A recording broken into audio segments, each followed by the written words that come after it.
Hi, I'm Kevin. Welcome to my channel. I've done a whole bunch of videos about how to dehydrate food for backcountry camping, and so today I thought I'd get back to the basics. Today I thought I'd do a very simple pasta with tomato sauce and meat, and I'm going to show you how I do that. And at the end, I'm going to do a taste test featuring two different styles of dehydrating food. So stay with me.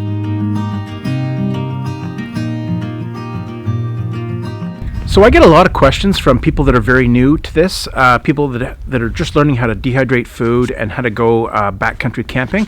And so today I thought I'd get back to the basics and make a recipe that very many people make on their first trip out, and that is pasta with sauce. I'm going to make a version of my own pasta sauce that I make at home for my family, and I'm going to dehydrate that and show you the process.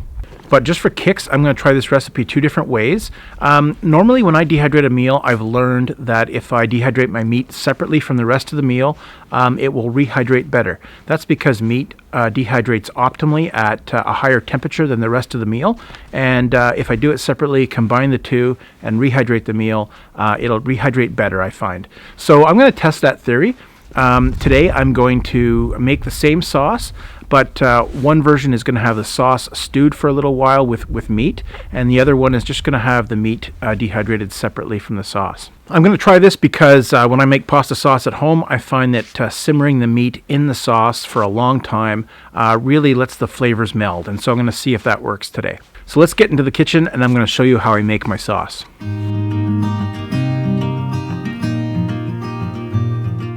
To make this dish, you're going to want some pasta, some onions, some diced tomatoes. I like to use 2 cans, and 1 can of crushed tomatoes, and 2 cans of tomato paste.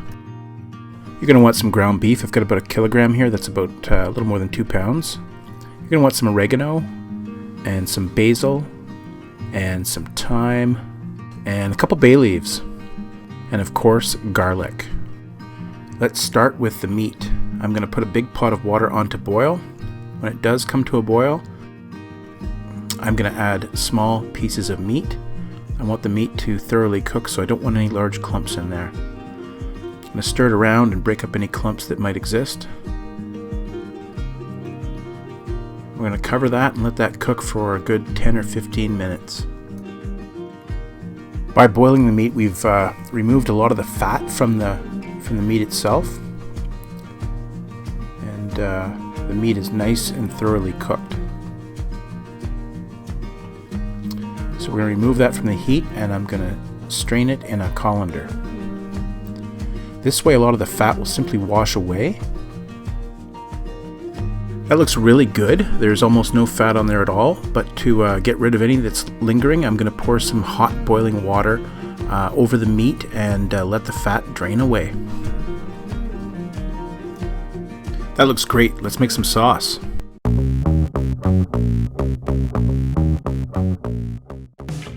Let's start by dicing up some onions.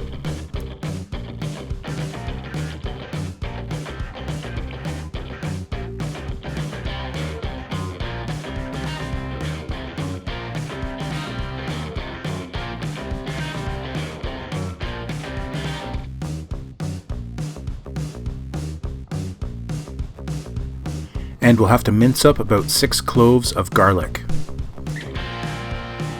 This is how I get the paper off my garlic cloves. I slice off the root end, and then I crush my garlic with the flat of the knife, and the paper usually just comes right off. Let's do that again. Slice off the end, smash, and there's my garlic. I want a nice fine mince on this garlic.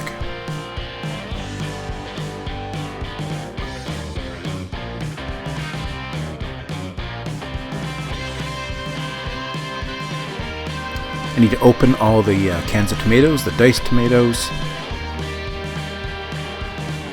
the crushed tomatoes,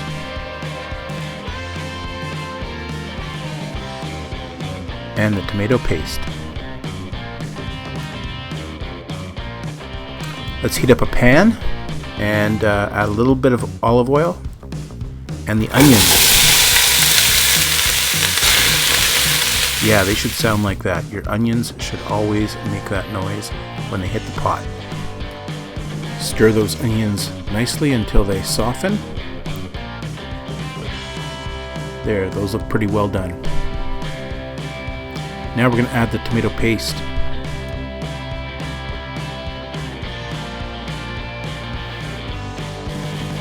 I had a viewer suggest that I try cutting both ends of my tomato paste cans and pushing the tomato paste out like a plunger, so I'm going to give that a shot today.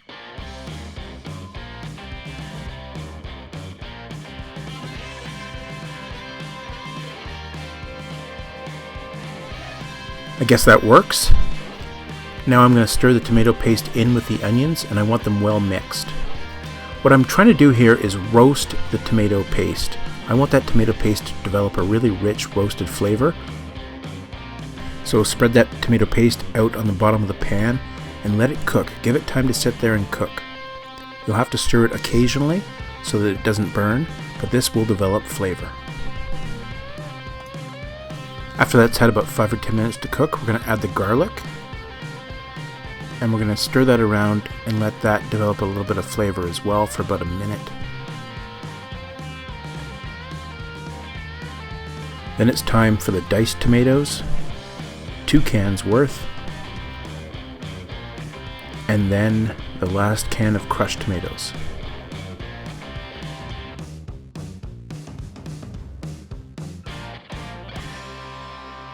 That's the base of your sauce. We're going to let that simmer for about 30 minutes and we're going to add some spices. First, we're going to add about a tablespoon of pepper, and then 2 tablespoons of thyme, about 3 of oregano, and then 2 of basil, and a couple of bay leaves. I'm going to stir that in and let it simmer, like I said, for about 30 minutes. Longer if you have more time. Nothing wrong with that sauce, but this is where I'm going to split the batch for an experiment. We're going to try and put some meat in half of this and leave the other half meat-free. So I've cut the batch in about half, and I'm going to add some of the previously cooked meat to my main pot here. Then I'm going to stir it around, and I'm going to let it simmer with the meat in. Hopefully the flavors will develop a little bit better. There's one more item to cook, and that is the pasta. So we're going to put a pot of hot water on to boil. When it does come to a boil, we're going to add a little bit of salt and then the pasta. And we're going to cook that pasta according to the directions on the package.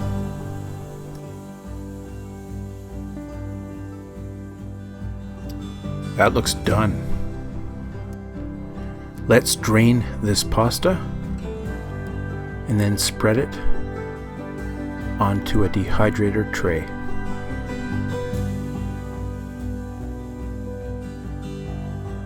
I'm going to add a drying tray for liquids, and then I'm going to pour out my sauce. This is the sauce without meat. It'll go in the same dehydrator as the pasta. And I'm going to set the temperature to 135 Fahrenheit. In my other dehydrator, I'm going to spread out the meat.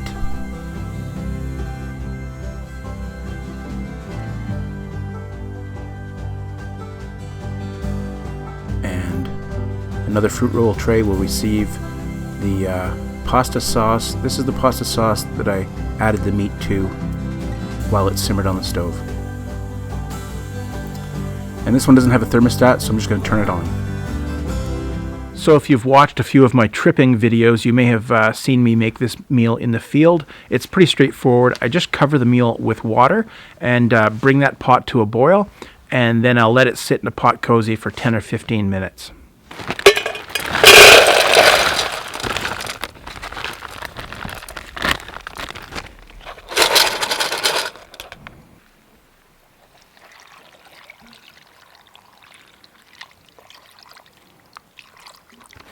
Let's check out dinner. I have before you some penne with tomato and meat sauce. It's come together really well.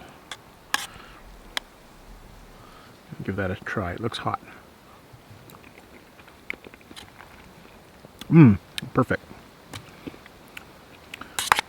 That looks really good. So now for the experiment.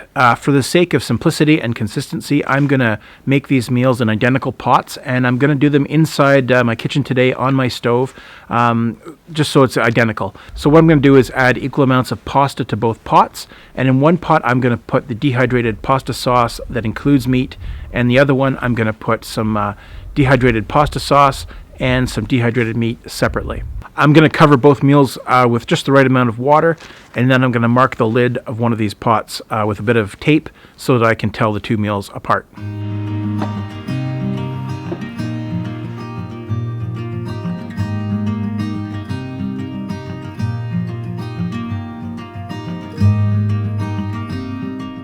All right, let's get into this test. First, we're going to do the one where the beef was dehydrated separately from the sauce.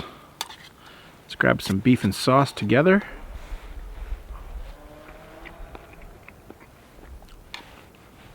That's good. That's good. That's what I expect. That's how I usually do it. The beef is nice and soft. The sauce tastes great. The sauce is rehydrated fairly well. Okay, let's try the other one. So this is the other one. This is the one with the beef and the sauce mixed together before dehydration. Here's some beef here. Let's try this. You know, I can barely tell the difference. I can barely tell the difference. I can tell the difference, but I can barely tell the difference. And probably only because I know which is which. I get a sense that the beef here is a little bit, just a little bit chewier, but not bad at all. I would still eat this, and I think it tastes fine.